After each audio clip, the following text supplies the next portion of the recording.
My whale shark plushie is back. It was kind of just my favorite kind of shark.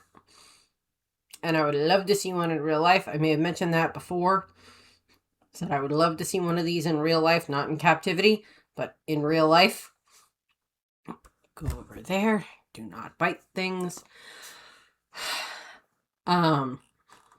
He's back because I am talking about Jinbe today, and I have an Ace shirt because Ace and Jinbe were friends, and they fought, and then became friends, and reasons.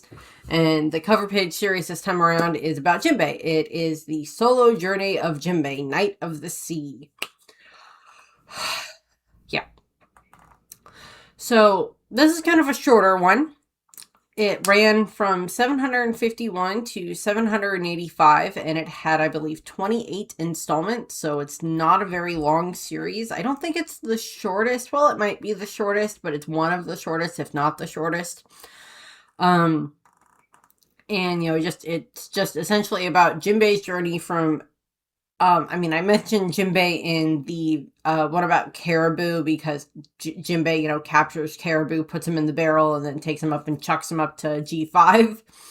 And then Caribou has his whole problem that he ends up dealing with, all of that stuff. And then Jinbe's is essentially picking up from right after that and kind of just sets up what was going on with him, what he did before he went to Whole Cake Island.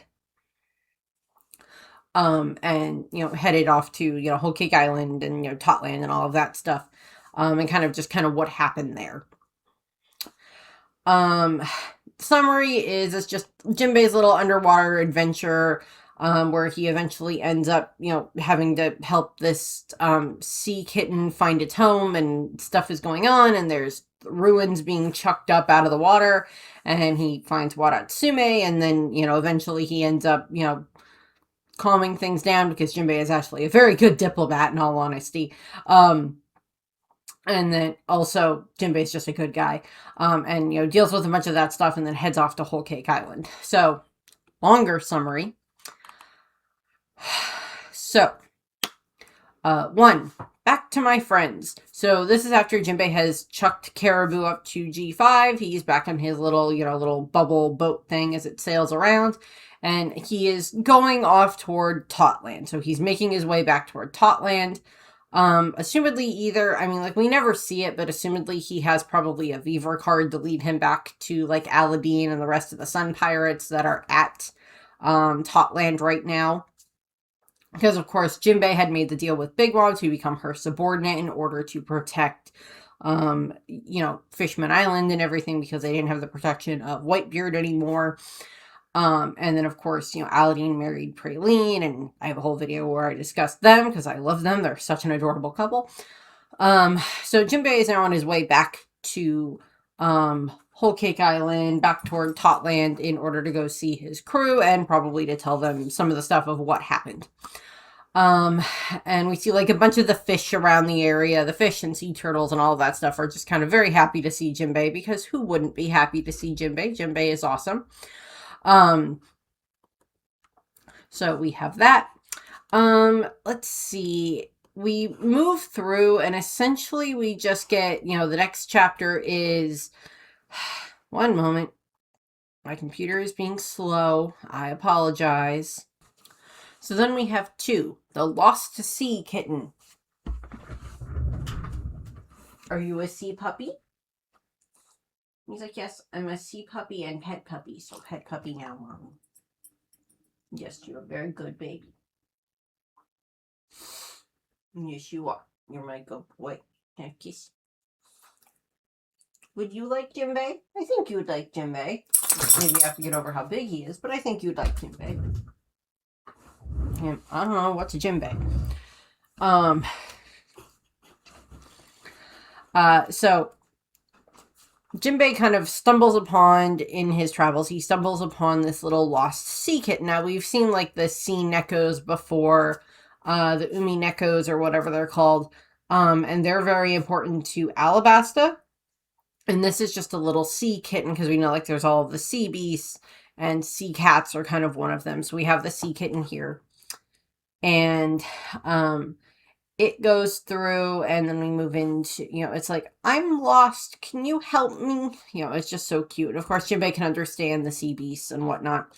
So 3, a puzzled sea dog police officer, sea beast sheriff. So Jinbe has essentially taken the sea kitten to a nearby, apparently underwater dog sheriff, sea dog sheriff, that has its own little police station under the water, because we see it there, which is just adorable. I love that concept that Oda is just like going through and drawing this. It was like, yeah, there'd be like a sea dog underwater that's like a sheriff. It's like Gruff McGruff, the crime dog, is like what we have here in the US, or had. I don't know how much he's still applicable, but we had him while I was growing up. And I don't know how much like he's like, maybe this guy is kind of based on that a little bit, but I like how he's just like, yeah, I'm an underwater police dog, essentially is what he is. I am a sea beast dog. That is the sheriff in like the, I guess, police department somehow. I don't know how those qualifications work, but sure. And Jinbe like takes the kitten and like takes it to the police officer, and it's just like, the kitten is lost, can you help us? And then the dog is like, ah, yes, of course I can help you. And it's like, well, I actually, it so happens that I live in the same town as this sea kitten. So the sea kitten is happy, and Jinbe is happy, and they're just like, the kitten's like pushing the little bubble boat that Jinbe is in as the sea dog sheriff leads them toward where their home is. So it's like the dog and the cat at least know each other, or at least live in the same area, to the point where the sea dog recognizes the cat, the kitten. So that's good. That's good. Then we have 5. Got an incident on our hands. Town's gone. So Jinbe, the sea kitten, and the sea sheriff, the sea dog sheriff, show up at the area where their town is supposed to be. And the kitten starts crying because it's just like this empty space. Like, our town is gone. Like, what is going on here? This is not good. Our town was here this morning when I left. Now where the F is it? Is like, what's going on here? Which is fun, is sad, but also like, where did the town go? Why is the town gone? So Jinbe is, we get to 6.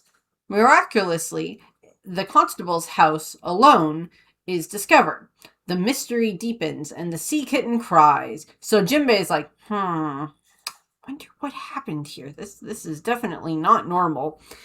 And we see the kitten, and the kitten is just crying. And we see the fish that were like following them, and the fish are sad, which is adorable. And then the sheriff is like going over toward his little house, and like, well, it's here, but it's kind of been, albeit flipped sideways. So it's like, well, it's not gone, but this is weird. This is just odd. And then we have 7. Now that's a capsized ship. So now we see Jinbe and the sea kitten looking up, and we see up toward the surface, we see a ship that is clearly like starting to capsize. And of course, Jinbe generally isn't going to let that happen unless it's like an enemy ship to a degree. But even then, this is like just like civilians, most likely. So Jinbe, 7, Jinbe saving the capsized ship. So Jinbe goes up, and he manages to push the capsizing ship up to the surface, and much to the relief and delight of the people who are on the ship. And this ship kind of looks like it's been kind of cut in half, or at the very least kind of, banged in half to a degree, because like the mast is destroyed. There's like it looks like it's been, broken in half. And like the citizens are just like, thank you, thank you, thank you. So they're just like, oh God, thank you for helping us there, sir. Thank you. That was very nice of you. And then we have 9, learning of Luffy's alliance from a newspaper he was shown. So now we have Jinbe is given a newspaper from the passengers. Why they decided he needed to see this right away is beyond me. But they show him the newspaper because reasons, and it's is informing him that informing him about the alliance between Straw Hat, Luffy, and the Straw Hats and the Heart Pirates, between Luffy and Law's group. Now, on the cover of the newspaper, we do have Doflamingo. No, I don't know if that is supposed to be lining up with like Dofi, resigning as a warlord, or if it's more, this is the announcement about the alliance, and then also talking about how they defeated Doflamingo. I'm not sure how this lines up. I mean, like, this chapter lining up, I think, takes place during Dressrosa, or at the very least, this chapter is running during Dressrosa, if I remember correctly, but I could be wrong. I don't remember. So we get that. Then we get 10. The article he should have been reading. The huge outbreak of sea beasts. So we see this, the cover or the article inside of the newspaper is talking about that there is this town nearby, this island and this town nearby that are just being terrorized by these rampaging sea beasts because they're all so angry. And we see like a sea lion and a sea bear, might be a sea polar bear, a literal sea rhino, what looks like a sea horse, and they're like rampaging and terrorizing this town. So it's like, oh, well, that's definitely not good. And we see like the little kitten off to the side, like, what's going on? So Jinbe decides that they're going to go and check out this port town. So 11, going to take a look around the port town. So Jinbe travels to the port town, and like the little kitten is staying with them, the little sea kitten is staying with them. They get to the town that had been attacked by the sea beasts, and upon arriving, Jinbe discovers a bunch of old ruins that are just kind of like sitting there, kind of lopsided, and the sea kitten says, "Those are my home. Those were my home. Why are those up here? That's the remnants of our home, of our town. Why are they up here?" Valid question, sea kitten. You're asking the correct questions right now as to like trying to figure out what the F is going on. So now we have 12. The ruins of the seaport is actually the town of the sea cats. So the cat's like, that was our home. And Jinbe's like, okay, that is odd. That is very odd. How the F did that get up here? Is kind of like what the look on Jinbe's face is. So 13. Suddenly, the ruins destroyed our town. The creatures wrecked our ships, and the offerings disappeared. So Jinbe has gone to talk to the citizens of the town, and they're like, yeah, those ruins just kind of fell out of the sky.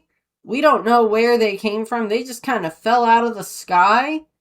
And then the sea beast popped out of the water, and they just out of the ocean, and they just kind of started attacking our town. And then like these offerings that we put out, I don't remember if the offerings are set up for a specific god, but given the fact that in One Piece there are a lot of different gods that we are learning about, and we already know that there's like the thoughts of like the sea gods and the sea god and whatever, and all of that, whether that's Emu or not is left up for debate, unless by the time this video goes up we've learned that Emu is the sea god, but I don't know. And maybe. And what ends up happening, it's like they leave out offerings. So I don't know if that's supposed to be offering to the sea beasts to keep the sea beasts from attacking them, or if those are just offerings to whatever god, not sure. But they're like, yeah, the ruins kind of fell out of the sky and fell out of nowhere, and they kind of destroyed our town. And the sea beasts showed up, destroying it more and destroying our ships. So there's a lot of stuff going on here, and we're not sure what's going on. So Jinbe is like, oh, well, that's definitely not good. So he's still trying to figure out what's going on. Now, given the fact that we know that these ruins are like, kind of like if you're reading through this on the first go, like if you're like someone who's never read One Piece before and you're reading through this on the first go and you're reading the cover page series for the first time, you kind of be like, well, those are the ruins that got somehow gotten thrown up or whatever out of the water, because those are where the sea kitten said it used to live. So that's something's going on there. So 14. The missing mountain of offerings, the appearing ruins, and the angry sea beast. So Jinbe and a couple of the citizens from the town go, and they go toward like the offering thing that kind of looks like the Torii Gate little offering thing. And they get there and they're like, yeah, we put offerings here. And now they're just kind of gone. And not in like the way that they're supposed to be gone, I guess. I guess it could be the offerings for the celestial dragons, but that doesn't seem like the best place to put them, because you would think you'd want to keep those in a very safe space until the people who collect them show up. And I know it says something at the top of the sign, but I do not know what it says specifically. It might be something where it's like for whatever god, for the sea god or whatever. I don't know. And that wasn't something I found. So this, they're all just like, this is very strange. So then we get 15. I definitely saw that ruin fall just now. So now we have Jinbe looks over from where they are, and Jinbe's like, ah! His shocked face, which is just funny. And out of the sky has now come the house that the sea dog sheriff lives in. And the house comes falling out of the sky, including the sheriff is still in the house. So, yeah, your house got picked up and chucked out of the water and is now falling onto this island. And Jinbe is very shocked by this. And the sea dog sheriff is probably not in a good mood, given what's going on, which is fair. First, his town goes missing. Then his house is lopsided. Now his house has been chucked up out of the water with him in it. So that's definitely not good.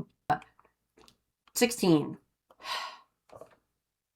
The shadow that vanished into the depths of the ocean. The culprit in the water. So Jinbe had spotted this shadow in the water from the surface. So he's dived down and is chasing after the shadow to try to see what's going on.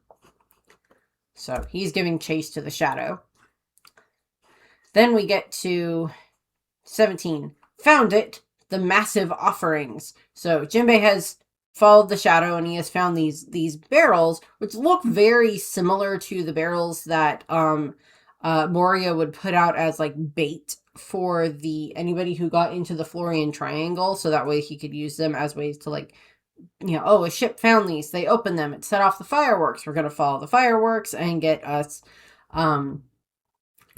some new pawns and new shadows and whatnot. So they look very similar to like those offerings that like Moria and such would send out. Hi, Boo. You're a good boy. You're my good baby. Yes, you are. And he's like, where are my offerings, Mommy? I am the god of the house. Yeah, no, you're not the god of the house, but you are a good boy.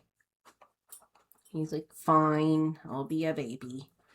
I'm going to spin around and lay down.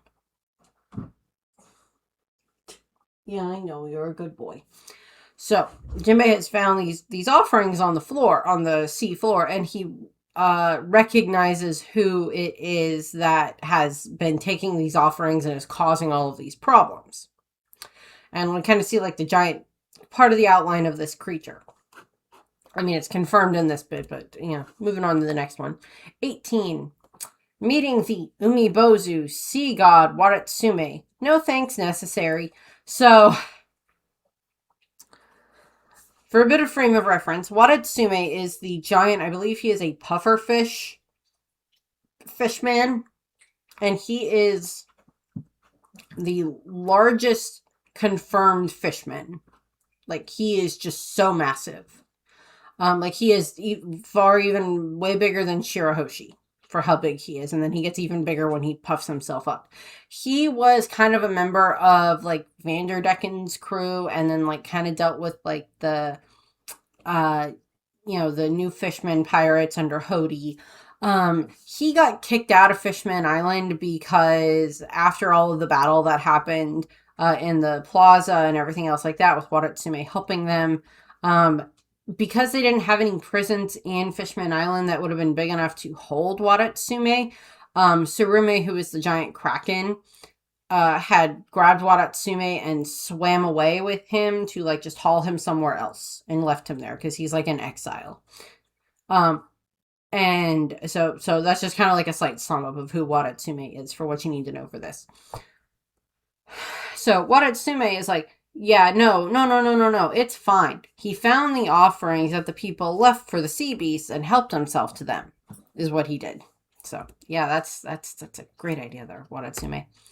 Um, so we get little bit of 19 is kind of, we get like a little bit of this from like, Watatsume's perspective. So in return for the offerings, I just raised up the human house at the bottom of the sea. So Jinbe is kind of learning what happened here, and we get like this little illustration, which is kind of adorable. Hi, Boo. So Watatsume was kind of swimming along after he got beaten up by the Straw Hats. He got defeated by Jinbe. So he's swimming along, and he comes across the little torii gate thing with the offerings on it. So he's like, oh, takes them, puts them in a little bag, takes them, goes down to the seafloor, sees the ruins on the seafloor, thinks, oh, those need to go up to the surface, picks them up, swims to the surface, and then chucks them up onto the island. Is essentially what happened. So he thinks that the house, like, oh, these offerings were put here so that way someone could come and take the offerings and then put the human house back up on the shore. Okay, given the fact that we know Watatsume kind of has not exactly a childish mind, but he's kind of portrayed, I think he's like 26, if I remember correctly. So he's kind of a little bit on the innocent side, and he's not the smartest character considering how easily he was manipulated by Vanderdecken and then Hody and the other members of the New Fishman pirates. So like he was fairly easily manipulated.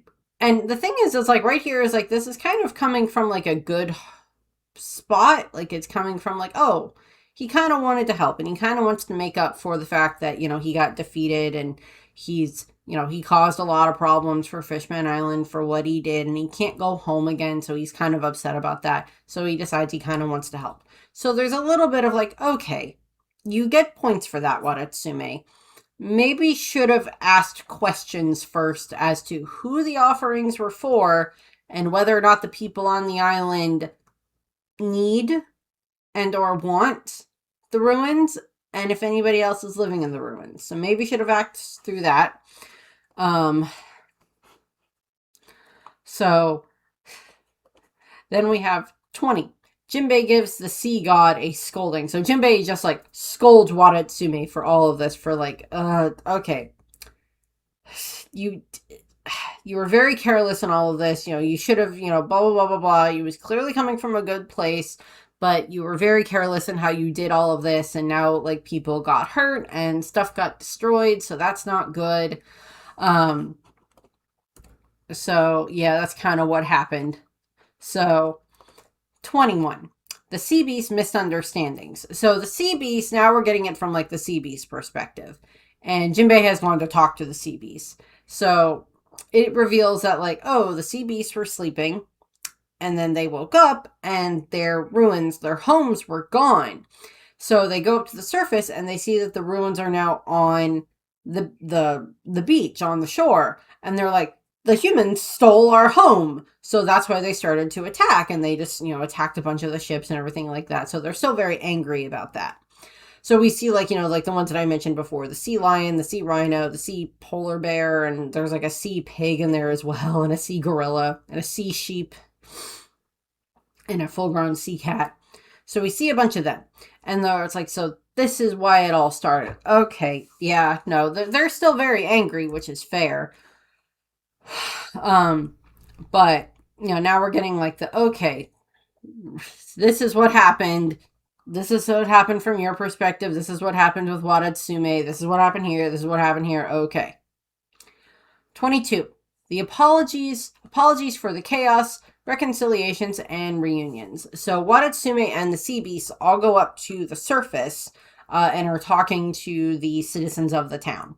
And Watatsume is apologizing for what happened and for what, his part in all of this. And the Sea Beasts are apologizing for attacking the island and the ships and everything because, of everything. And this is actually kind of reminding me quite a bit of, well, actually this would kind of be like, foreshadowing it a bit of what happened with Harold and Ida. And when we get like how they met with like they had heard that, oh, this giant was being held captive. This, giant was being held captive and put in a circus to put on a show for the humans. So they attacked the island to rescue her, and then they find out, no, I was not a prisoner. I was there of my own free will. I was helping them, you idiots. And then she drags Harl back and forces him to apologize. So that's kind of very similar to what's happening here. And the fact that, like, Watatsume, very big, very strong, shows up at this island, causes problems for what he thinks are the right reasons, causes a bunch of issues, and then realizes that, oh, I didn't have the full context of what was going on. I'm sorry, gets forced to apologize by Jinbe. And like the sea beasts are apologizing as well. The sea beasts are at less of a fault because for them it's like, oh, their home was there. They woke up. Their home was gone. Home up on the beach. What the F is going on here? Type of thing. Also, we see in the foreground that the sea kitten and its mother or its parents are being reunited, which is adorable. Mommy! It's like the little baby, the sea kitten is just so happy to see its parent. So, 23. Oh yeah, there was this thing in the ruins. So, the citizens have kind of gone through the ruins a little bit, and they ended up pulling out a poneglyph. And this is, we know what poneglyphs are in the story. They're very important for Robin and information about the Void Century and such like that. So they have the poneglyph here. And Jinbei's like, oh, well, I know what that thing is. And because he does know what poneglyphs are and everything else like that. So he knows, he can't read them or anything like that, but he knows what they are. And I think this is just one of the regular poneglyphs, not one of the road poneglyphs, because, like, given where this is going to go, we know that, just this poneglyph is the one that he takes to Big Mom. And we know that she already has a road poneglyph by the time Jinbei brings her this one. So this is not a road poneglyph. So they have this poneglyph here, and Jinbei's like, well, they're going to give it to Jinbei as thanks for helping them. And Jinbei's like, oh, yeah, I guess I can take that. It's like he's surprised that there's a poneglyph here, but he's like, yeah, no, I can take the poneglyph. That's fine. So, 24. We sank the ruins near the harbor. So, we have this nice bit where the ruins have now been put back into the water. Assumedly, Watatsume and Jinbei helped with this. They have sunk the ruins now near the harbor, so that way now the sea beasts can live closer to the town, I guess, now that they've kind of, made amends and are kind of friends. And we see all of the different sea beasts have, like, moved back into their little areas in the ruins, which are adorable, with like the lion sleeping on top and like all the other ones sleeping in the different crevices and the rooms and everything else like that in the little areas, which is just adorable because like the size of this thing is massive, and then these guys are just able to just like sleep in it like the way that like he would sleep in a doghouse, or the way that like cats act when they have like their little cat castles and cat trees and stuff like that, is the way that like these sea beasts are treating this thing, which is adorable. So they can now, sleep there and, be, peaceful again. And we see like the sea kitten and the sea cat mom or sea cat parent there. So that's good. Now we have 25. To make up for breaking their ships, the sea beasts as fishing boats. So now we're kind of building up this nice little relationship here where the citizens of the town and the sea beasts are going to work together because, like, well, their ships got destroyed and the sea beasts want to apologize for that because of the whole big misunderstanding. And the citizens did help, the citizens had not taken their home. The citizens are helping them, they help them get their home back and everything.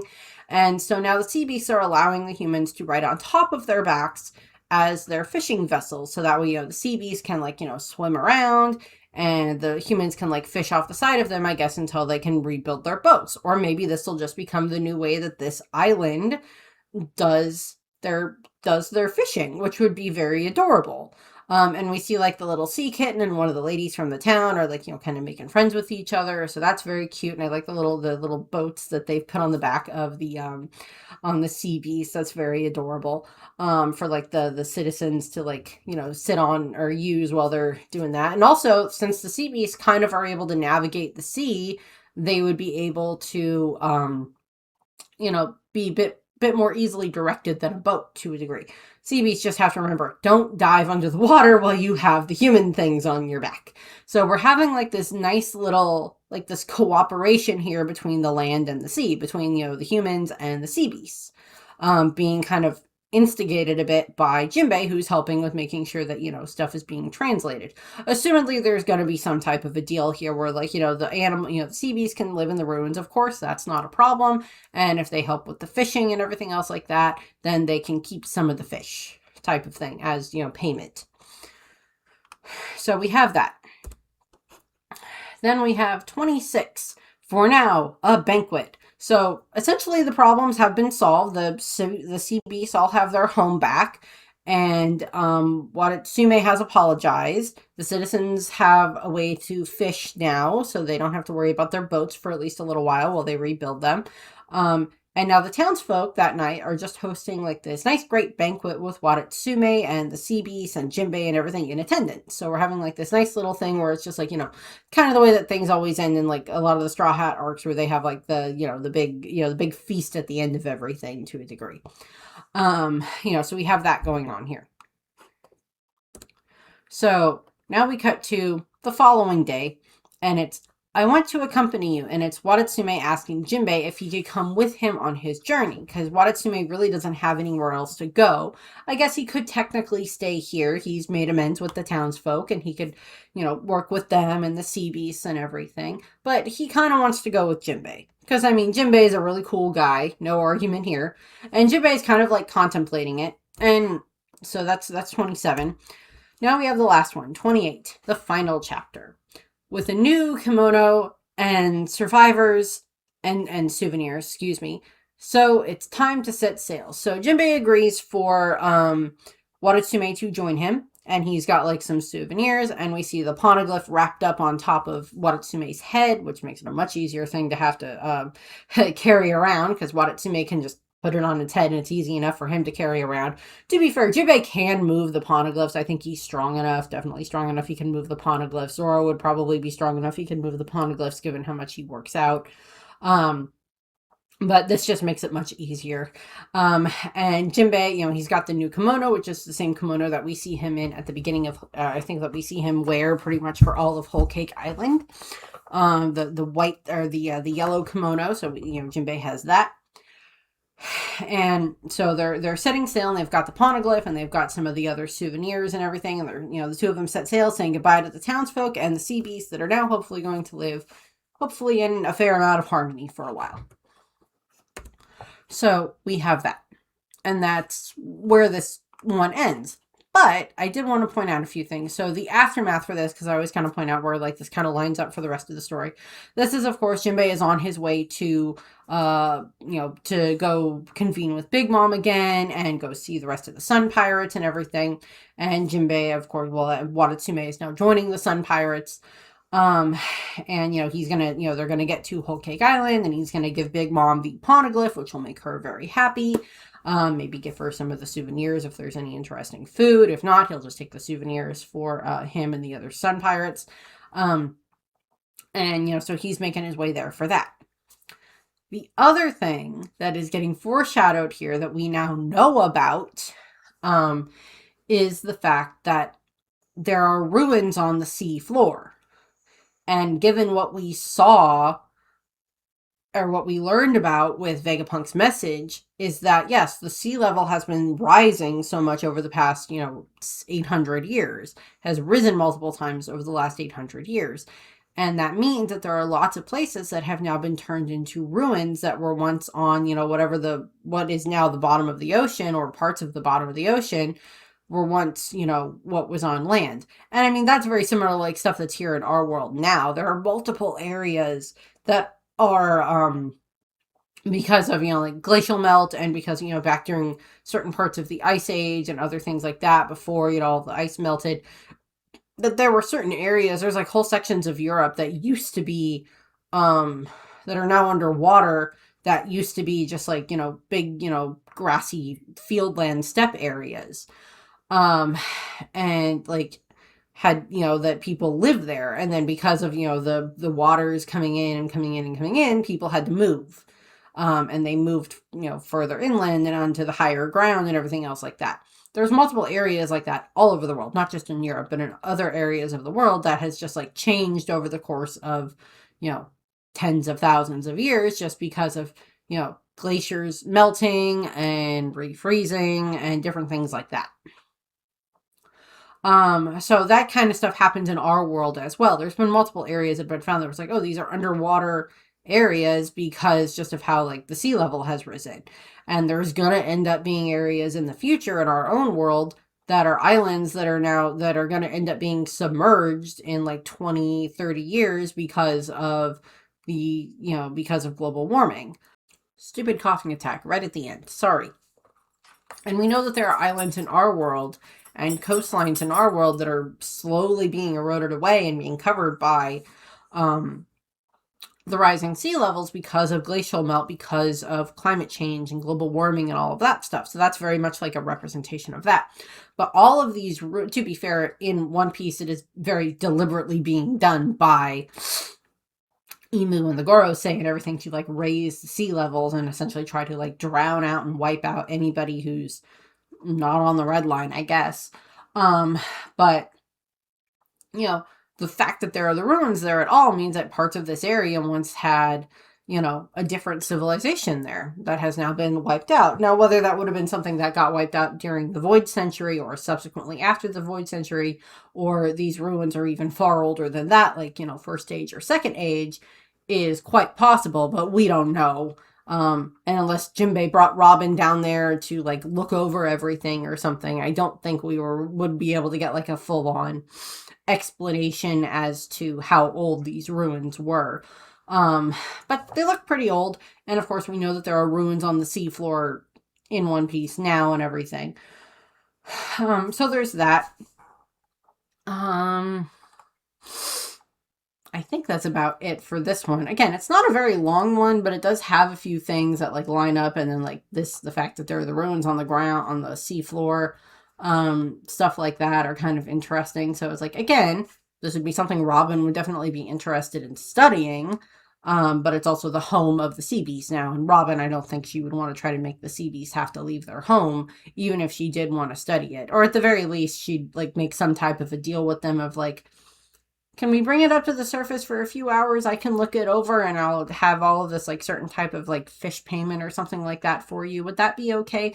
And, have Jinbe like translate that, and they'd probably be like, oh yeah, that's fine. And then like, they take it up, they look it over, and then they bring it, Jinbe brings it back down or whatever. Whatever the case would be. I don't know.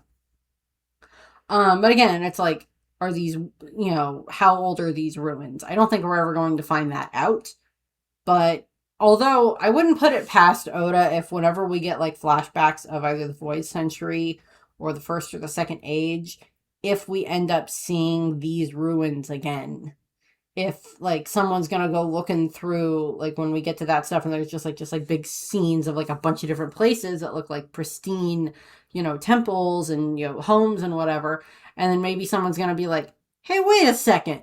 Those are the ruins from the Jinbe cover page series. Hopefully I'll notice that if that does happen. Hopefully I will notice that. Wait a second. Those are the ruins from the Jinbe cover page series. What the heck? Stuff like that. That might be what happens. We'll have to wait and see. I don't know. But that's what we have for this. I thank you very much for watching. I hope you enjoyed the video, and I hope you have a nice rest of your day. Bye.